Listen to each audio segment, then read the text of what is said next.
the Timberwolves.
Well, good morning, everybody. Good morning. Game time, Brian, otherwise known as the mailman. Not for the next 3 days. Yes, my 3-day weekend starts now. We start right now. Game time, Brian here, talking about the weekend of football. More importantly, the Dallas Cowboys. 1 o'clock start on Sunday. I love it. I'll be here. 1 o'clock Sunday morning. Out on the West Coast. It'll be 1 o'clock Eastern time here. I will be home. I will be home in time to stream the game on Sunday. Yes, looking forward to it. This game here is going to show me a lot about the Cowboys, not about how good they are, okay? I'm getting, Daryl, don't lump me in. J.R. Hood, don't lump me in with other Cowboy fans. You know better than that. I'm not that way. I will keep it real. But I had them losing in Cleveland, so you have to give me that much, okay? I'm a Cowboy fan. What we did, again, you're writing receipts about how bad Cleveland is. Maybe Dallas's defense helped a little bit. Deshaun Watson's got issues, but the Eagles played Deshaun Watson in like 3 weeks, so keep that same energy up. You better blow him out. You play him at home. We had to go to the dog pound. So, I'm not calling for a Super Bowl. What I'm saying is if we lose to New Orleans at home, who just put up a 47 burger, albeit to the Carolina Panthers, if we lose at home to them, I don't care. Then I'm going to come down hard on them. Pause. I'm going to lay into them because in order to really you put the Cleveland win in your back pocket, you got to win the games that you're supposed to win at home. And we're a 6.5 point favorite at home against the New Orleans Saints. So, like the Eagles, who are also a 6.5 point favorite at home on Monday Night Football, we both got to take care of business. Okay? Now, our situation is a little different because we were the underdog in the game at Cleveland. Everybody seems to forget that. We were the underdog in Cleveland by a field goal. Basically a push-em game. You figure the home team gets 3, yada, yada. Doesn't matter. Everybody was calling for the demise of the offensive line. Dak's going to get killed. He did get hit a couple times. But, we won. We won a game I had them losing. Eagles, I had losing to Green Bay. Now, I could couch it and say, well, Jordan Love, like last year when Jordan Love started the season, was horrendous, and they got off to a horrible start. Well, they're at it again. Not only are they at it, Jordan Love is hurt again, or he's out. So, but Jordan Love was not on his game at all. Jordan Love was missing wide open guys. So, again, if I were the Eagle fans, I would put that win in your back pocket. Now, you're a 7-point favorite at home against Atlanta. You're expected to win that. So I'm not going to say the Atlanta game is the game that's going to double down on you, say, okay, we got to win. Because Eagles, you were the favorite in Green Bay. So you're supposed to win that game. I had you losing. Dallas was the underdog. People lose sight of that. That was a game that the masses had us losing. We won. If you weren't a Cowboy fan, you thought you were going to lose. I predicted a 4-point loss out of the mailbox. That was more just trying to keep the gods aligned. I don't want to piss off the Mystic. The Mystic, me and him had a long talk before the season. We did. I didn't feel comfortable about airing it. But the Mystic is on board with what's going on. That's all I'm saying. But moving to the New Orleans Saints. New Orleans Saints, again, they have Chris Olave. They have Alvin Kamara. They got Jamal Williams.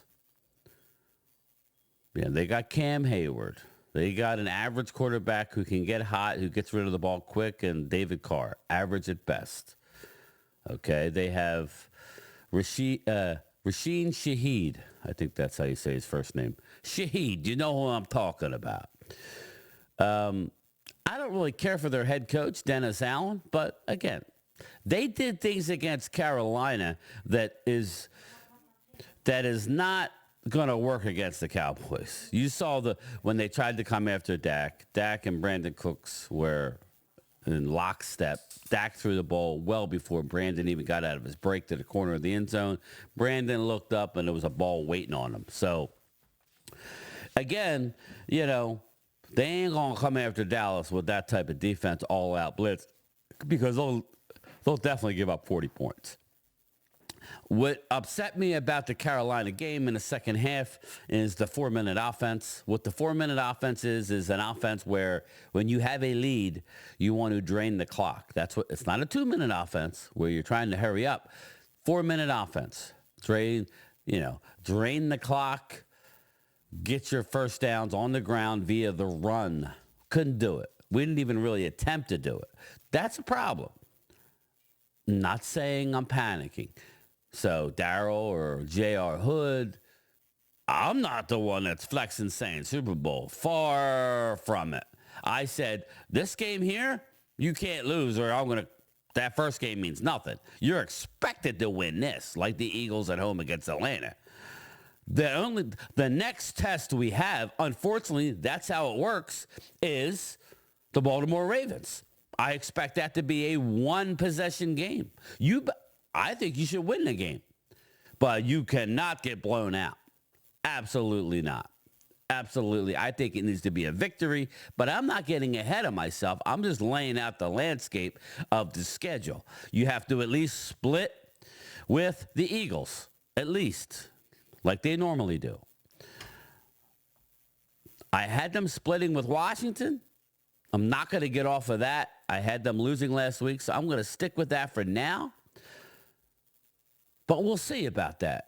The Giants, I have us winning too. The only other game on the schedule that I look at, there are two games on the schedule that are landmark games. Buffalo Bills, Mike Tagg, shout out to Mike Tagg and Kelly K9. They will be there. And thank God that they will, because they're good luck. So we need them there. Pre-game, getting the fans fired up. And we need a dub against the Ravens. The next big test, I ain't picking them. There ain't no way. This team has to prove it to me. Is when we go to play San Francisco, who looks like they didn't skip a beat, had a chip on their shoulder, and, took care of business against Aaron Rodgers. But I want to listen to Dak Prescott a little bit here. Dak Prescott was interviewed. I'm curious to see his mindset, A, after the big contract, B, after the win on the road where he got off to a good start, and then it all fell apart in the second half after the adjustments that Jim Schwartz did. Maybe teams look at what he did at halftime. Not everybody can do what Jim Schwartz did based on the talent of the defense. But let's listen to Dak Prescott and where he's at mentally going into week 2. week 1 to week 2, how much better can this offense be? How much better Tons. can y'all be, take a jump? Yeah, tons. And usually that's when teams make that jump, from week 1 to week 2. And just understanding we left a lot of meat out there on the bone. You look at the game, and there was a tale we've said around here. It was a tale of 2 halves, right? First half, started off slow on the first drive. After that, got it rolling, got some first down, scored, got some points. In the second half, we weren't able to convert on third down, and that was the story for us. We weren't able to put that team away when we had the chance. Defense did a great job of it. But for us, it's about moving forward. One of the best third down teams we've been. So it's about getting back on track on that, converting those. And when you do, you get more plays, more chances at the plate, you get more plays. And that's when just the big plays come naturally in our offense. So we've got to convert those third downs and looking to do it this week. From your experience against Dennis Allen and the Saints, what are the keys to succeeding on offense against them? Yeah, as I just said, third downs. Understand they've got a multiple of personnel. They're going to give you a bunch of different looks with a bunch of different guys. For us, it's about communicating up front. Understand they're going to try to squeeze us from the line of scrimmage to the top of our routes, whether it's man or zone, that they understand that scheme. A lot of veterans there. So for us, it's about playing through that, being physical with them, converting those third downs, and we'll be able to just get more shots at it. And when we could do that, the success just rolls. You've been criticized for not getting this team deeper in the playoffs. Derek Carr's been criticized for not making the playoffs enough with the teams he's had. How do you guys as quarterbacks keep getting back up on that proverbial horse and believing the next time is the breakthrough time? I'm worried about beating Derek Carr right now, Derek Carr and the Saints. We'll worry about the playoffs when we get there, understand what's been done in the past. I get that. It's about being present. That's how I'm able to do that, understand the guys that I have, the team that we have, and the focus that we have right now. And as I said, it's week by week, and that's what it is right now. Dak, not only a 16-game win streak at home, but just when you look back at your whole career, such a good record at AT&T. What do you think is behind that? Also a good record on turf. What do you think are the factors that go into your success at home? Obviously the crowd. You got to give credit to them. An electric environment. Us able to get out there, as you said, on turf, maybe faster surface. Just getting our playmakers the ball, allowing them to make plays, getting more plays at it. I know our tempo is better when we're at home than on the road, and that's natural. It's easier to get your personnel. It's easier to communicate. So all that's going to happen naturally, and just. Got to go get another one. Got to keep it rolling. I know the last time we were in there wasn't a win, so it's about getting that taste out of our mouth and giving our home fans something good to cheer about this Sunday. When you went back to watch the game, was there anything about just your and CD's rapport or anything that happened in the game that you wish would have been a little bit better? Yeah, there's a few things. I think CD would say the same, but some things that we probably understood were going to come up when we haven't had the time that we had. Maybe it's me just not trusting a little bit at the top of my throw or whatever it is. Maybe I'm bleeding a little bit in a route. And some of those things are kind of natural. Some of those things we're going to always kind of fight with him just being as athletic and as talented as he is and wanting to go make the big play. But it's part of it. I'm glad we're able to do it in a win. And that's my point is when I said we left some meat on the bone is able to clean those things up at practice, talk about them, communicate them, and understand we just got to stay disciplined to one another. I know it's another home game, but you're from the boot. Yeah. Is the Saints this a little more special? I mean, because you know their fans are going to be here. I don't know if you got a lot of friends back home or Saints fans, Cowboy fans.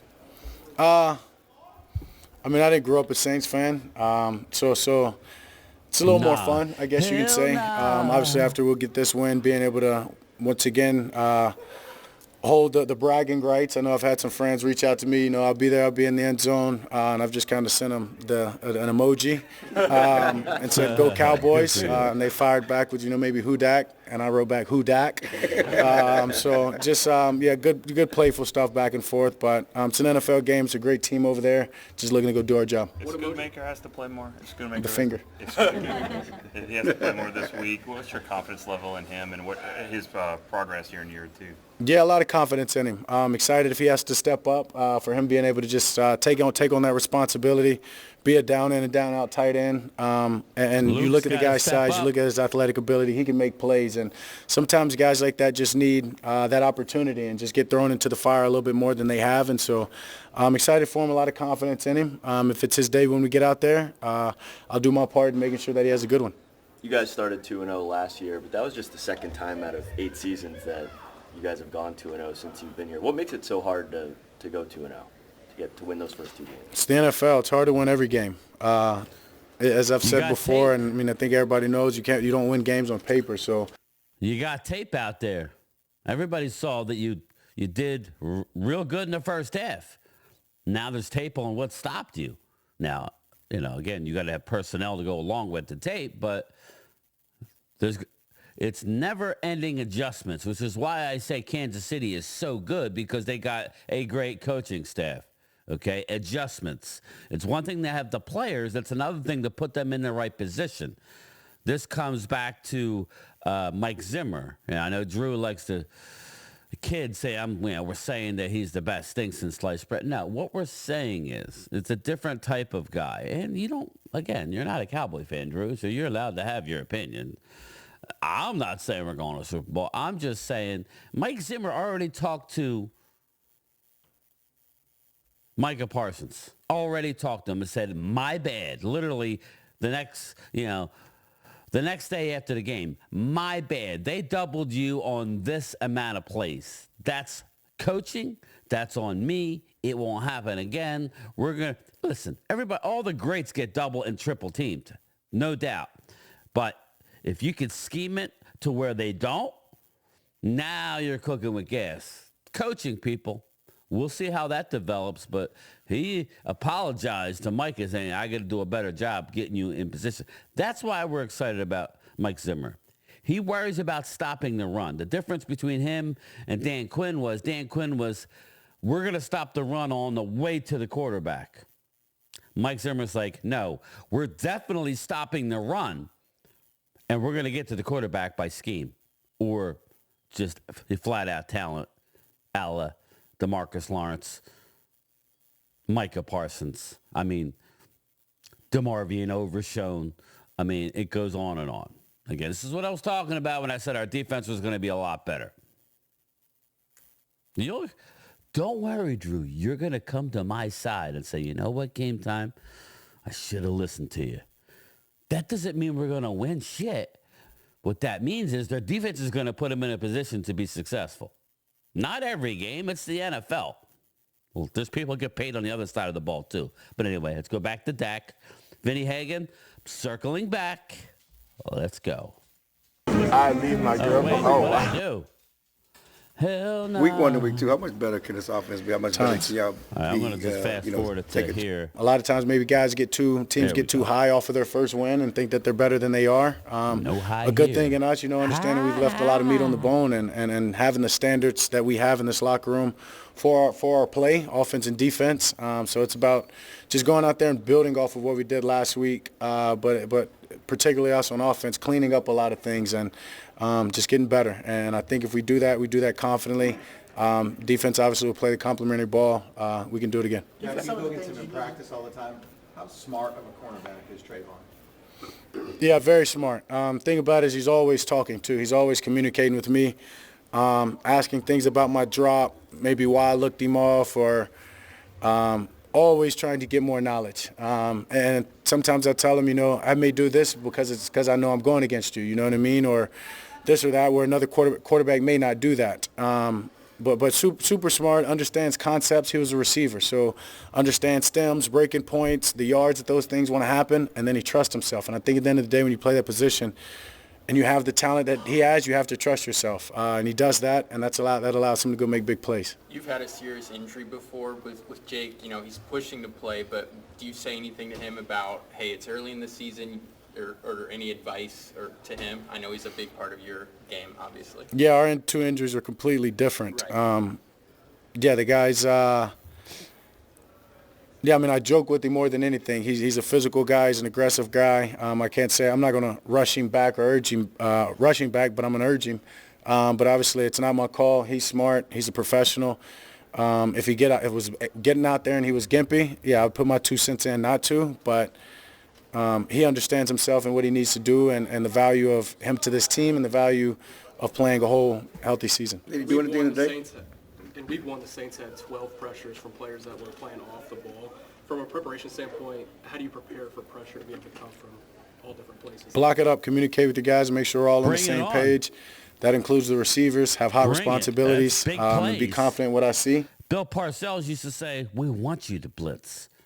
We sit back and we hope and pray that you blitz. Why? Because we're going to be ready for it, and that's when you make your big plays.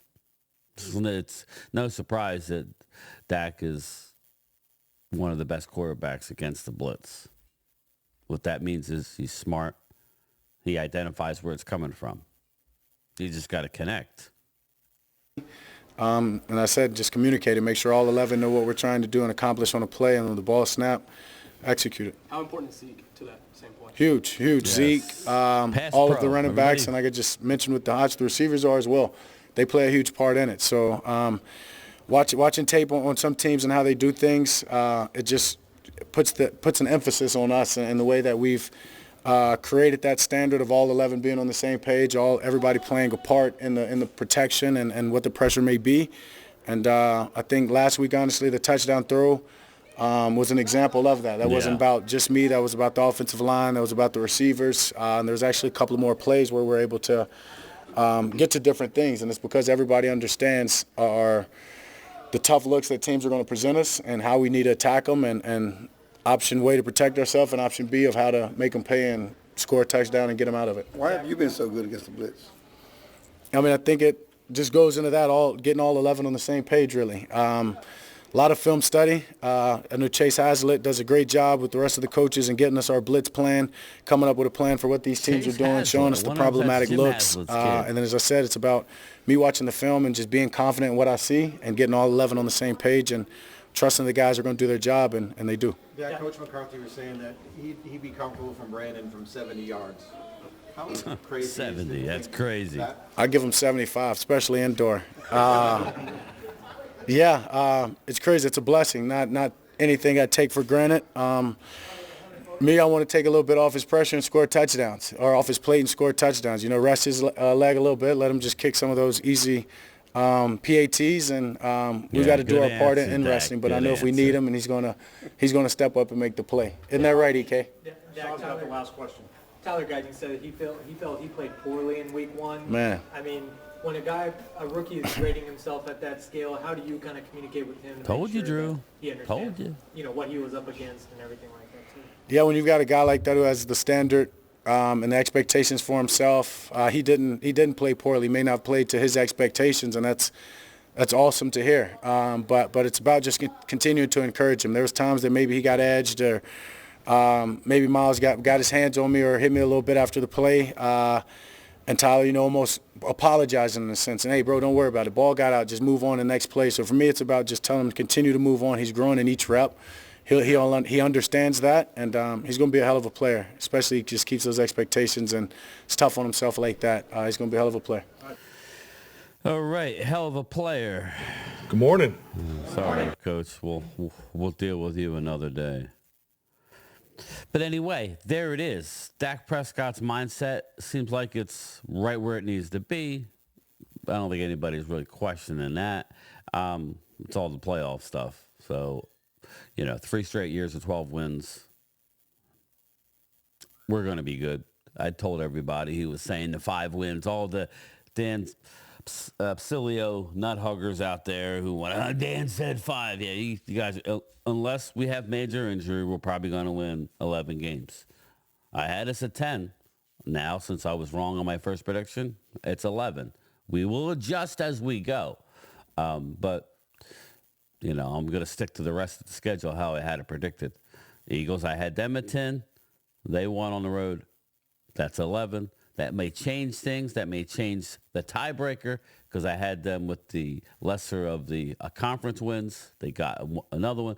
So who the hell knows? So, again, we shall see. A lot of season to play. We're having fun. That's what it's about, people. You will be seeing a lot from me over the next few days. Not necessarily. I'll always incorporate football, but I'm headed to Hershey, Pennsylvania. We're going to the RV show. Yes, the Hershey RV show. We're heading there. I'll be leaving out here sometime around 2 o'clock this afternoon, heading to Hershey, Pennsylvania, about 2 hours and a little over 2-hour drive. Head out there, spend a couple days there, be home bright and early on Sunday to stream the 1 o'clock football game, and we're going to have fun. So with that being said, just remember,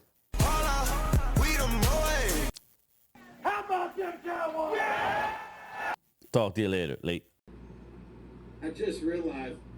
I just realized who Game Time Bride was. I didn't know it from earlier.